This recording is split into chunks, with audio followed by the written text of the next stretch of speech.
Hello, a very warm welcome back. For those of you who have been following this series, you will know that we are somewhere in the middle of chapter 18, where Sister Denise and I are discussing this chapter shloka by shloka because it is the end of the Bhagavad Gita. So Sister Denise, it's great to have you back.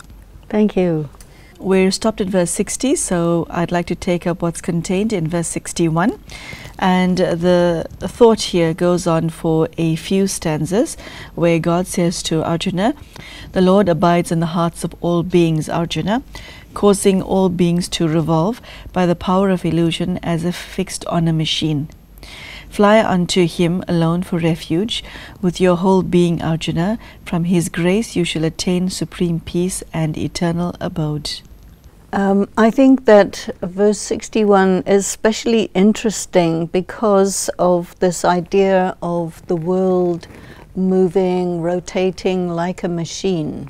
Everything is determined by karma and at the same time by destiny, and it's a revolving process. So what is causing us to be part of this is indeed very mysterious. The word Maya is used, which can be translated as magic. So magic always is a word used to refer to something you don't understand. And it is very, very difficult to understand how we individuals are tied to the machinery of destiny and the machinery of karma. And then God is said to abide in the hearts. And when you have someone in your heart, it doesn't mean that they are literally in your heart, but that you are remembering them. Because you are thinking about someone, you will say, that person is in my heart.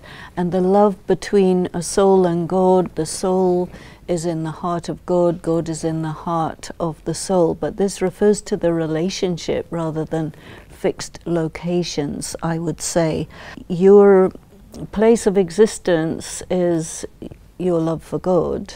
Why things are the way they are is because of the great story of humanity of which we form a part. So it's a very deep shloka to meditate on, which gives us a bit of an idea as to what this all is. I love God, God loves me, but there's all of this machinery that maybe takes me away. Sister Denise, from the words "fly unto him alone for refuge with your whole being," it's not just a question of love, is it? I'm of the view that if you love somebody, you give them your time. And that is how you know, that is to me proof that you love somebody. The person that you love the most, you give most of your time to. And God is saying, that's what I understand if I read between the lines, give me your time and I will reciprocate your love. So it's not just a question of what you feel, it's what you do with what you feel. And also in verse 62, it is talking about actually going somewhere. So you're flying to God for refuge, for protection against the magic, against the karmic accounts. What you're trying to achieve here is eternal liberation. So once again we have this idea of the soul flying to God to dwell with God in the world of light, which is the final place of resting after having completed all the reincarnations in the cycle. Sister Denise, I see that verse 63 begins on another note. Thus, the knowledge that is more secret than all that is secret has been expounded to you by me. Having reflected on this fully, do as you please. I cannot help but point out that this is totally at variance with that which is contained in verse 60. Okay. You've got no choice. This is your destiny. Even if you think you won't, you will. However, do as you please. How, Sister Denise, can one understand this glaring irregularity? Well, what appears to me to be, Well, it's the ultimate paradox, isn't it? And I think this is the question that people who subscribe to the different faith traditions everywhere also consider. Do we have free will, or are we tied by destiny? And here it says that you do have free will, and I think this is where it ties with verse 60. Your destiny is if you have ego, or your compulsion is if you have false ego. Here we're saying, have you understood the secret of all secrets? Because if you have, then you're free, and then you can act independently. So to me, this is probably one of the most extraordinary shlokas of the Gita, which really says, okay, as long as you have no ego and you've studied this fully and you are, at a level that is like God, then you are free. You can be the master. So this is the most desirable condition. So it appears very near the end of the Gita. So I think probably one of the most interesting things to meditate on, because you want freedom, right? It is one of the highest values. But you have to be able to be responsible if you have freedom. You cannot be responsible if you don't understand all the secrets. But once you understand everything, you become, for a moment at least, on the same level as God, and then you are truly free. So this, may be considered as almost better than going off into eternal liberation, because once you're in eternal liberation, you're a seed, you're not doing anything, you're just merged. But here, you're free. Pretty good.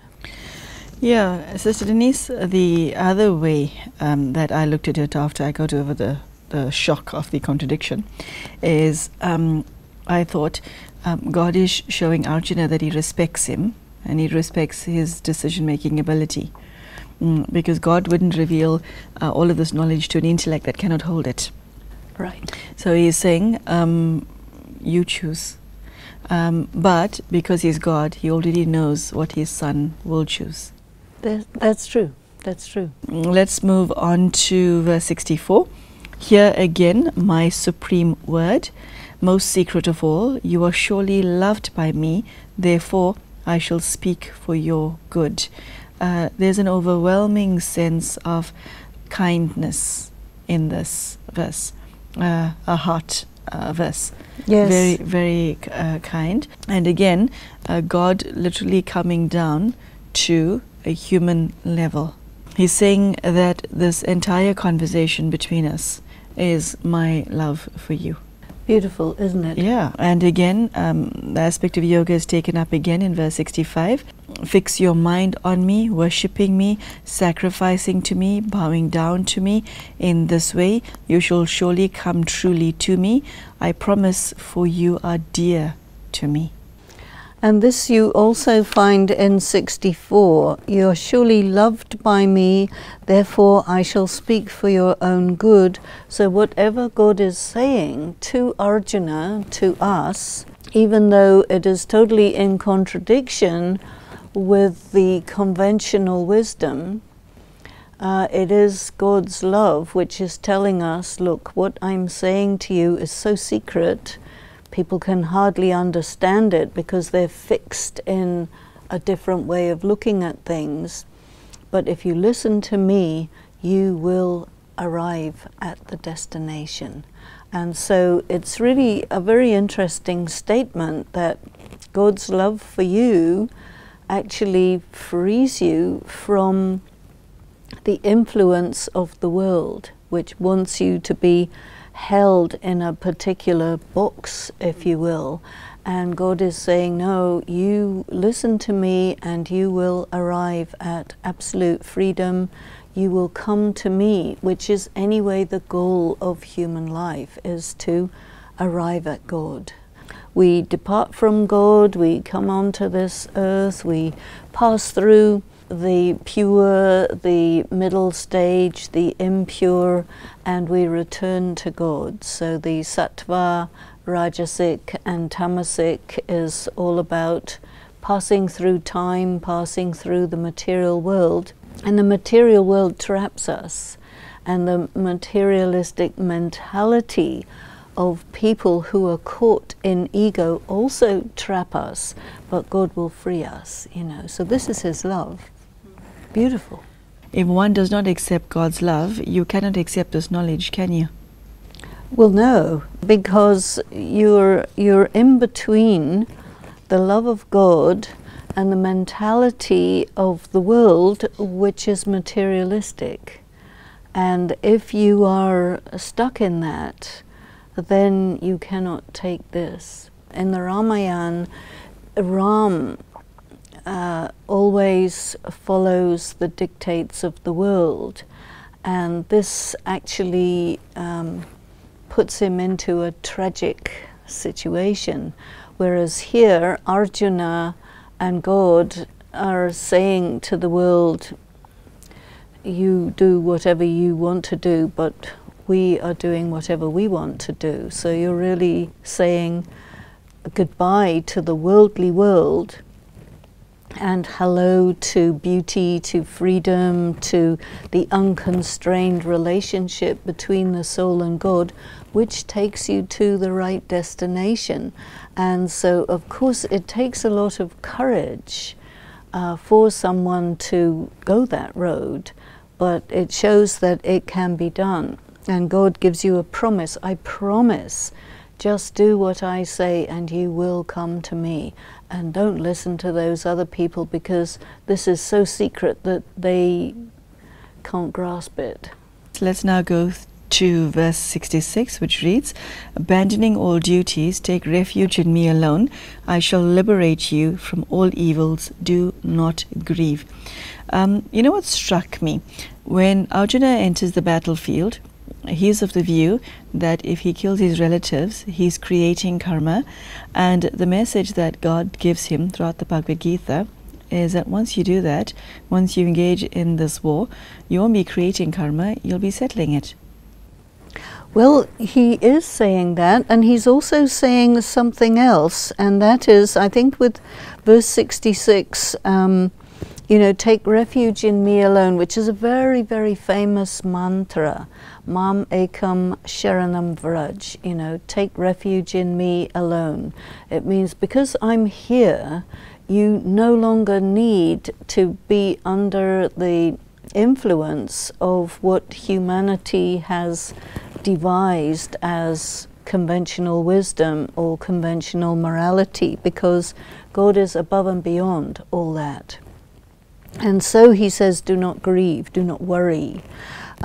Just do what I say, and you will be free from evil, from bondage. And it even says you can let go of your duties, that is your caste duties. You're liberated from all of these constraints that conventional morality has placed people in the absence of God. Because the Gita is God takes a body, God arrives and speaks. And he speaks again. God has spoken before, as mentioned, and now he comes and speaks again. And so when he speaks again, it means it's new, newly given information. And so we can trust that. So if you recognize God and you love God, then trust that just following his directions will carry you to the state of freedom from evil, but you have to leave the worldly world.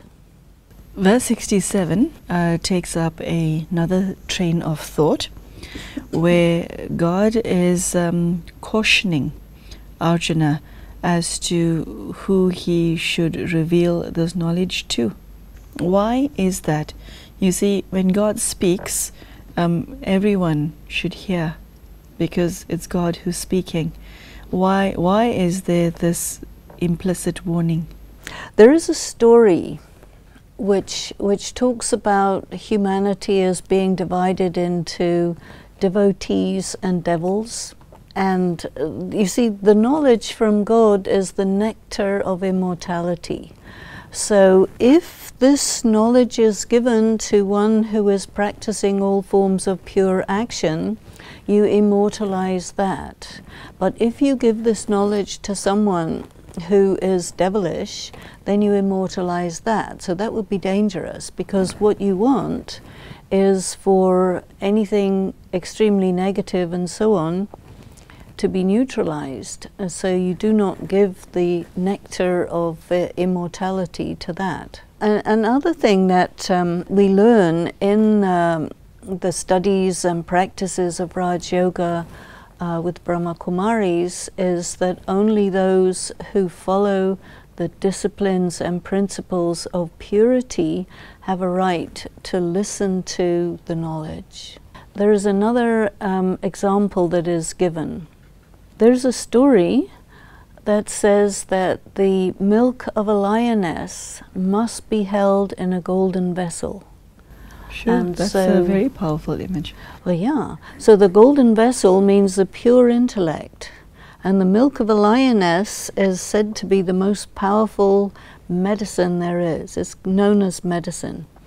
So this knowledge given by God is such, must be held in a golden vessel. Now, if you put this milk of a lioness in a vessel that is base metal, it will curdle. So what this means is that if you give this knowledge to somebody who is oriented in a tamasic manner, they will take this knowledge and turn it around. And I think that, you know, we can make a reference to Hitler here because he used the swastika, he studied esoteric knowledge a great deal, and of course it led to quite a catastrophic situation in Second World War. And because of the use of the swastika, which is a sacred symbol that is also the symbol of Krishna, the swastika, the symbol of Vishnu, the symbol of self-knowledge. So if this knowledge is held in the intellect of someone who is motivated by tamasic motivations, it will cause a lot of damage. And I think that this caveat in this verse is very much connected with that. For us, it is always said, you know, you must be careful who you give this knowledge to. It has to be received by someone who is pure, pure in heart. Now that you put it that way, Sister Denise, it's a very dire warning. Let us now go to verse 68. He who shall teach the supreme secret to my worshippers, having performed the highest devotion to me, shall come to me without doubt. And verse 69, and no one among men shall do more pleasing service to me, capital M, than he, and no other on earth shall be dearer to me. Again, appealing to the heart. Yes, God is speaking to Arjuna within the chariot, and nobody knows what they're talking except Sanjay, who has the gift of clairaudience and clairvoyance. God wants this knowledge to be known to the right people, and somebody who is able to communicate it to that group of right people is doing God's work. So God is very happy about this, and anybody who helps God in this task, naturally he will say, this one is dear to me. This is a very sweet aspect of the Bhagavad Gita, Sister Denise. It's very endearing. One can't help but if you read these two verses to feel close to God, because you feel the pull. And we spoke about magnet earlier, but God is also a magnet, isn't he? Supreme magnet. Yeah. Okay, I like particularly what is contained in verse 70, which reads, he who shall study this sacred dialogue of ours, sacred. By him I shall have been worshipped with the wisdom sacrifice, such is my conviction. This dialogue is sacred.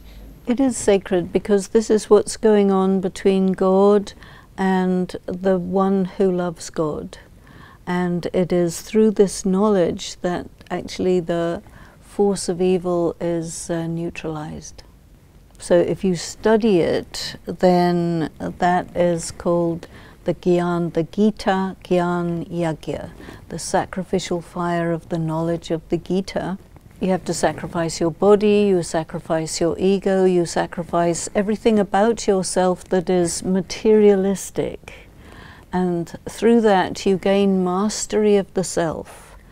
And when you have mastery of the self, the microcosmic mastery of the self, that cosmos of the soul and body, that qualifies you to be a ruler of the world. And so Raj Yoga is the yoga for sovereignty. Sovereignty, self-sovereignty, self-mastery.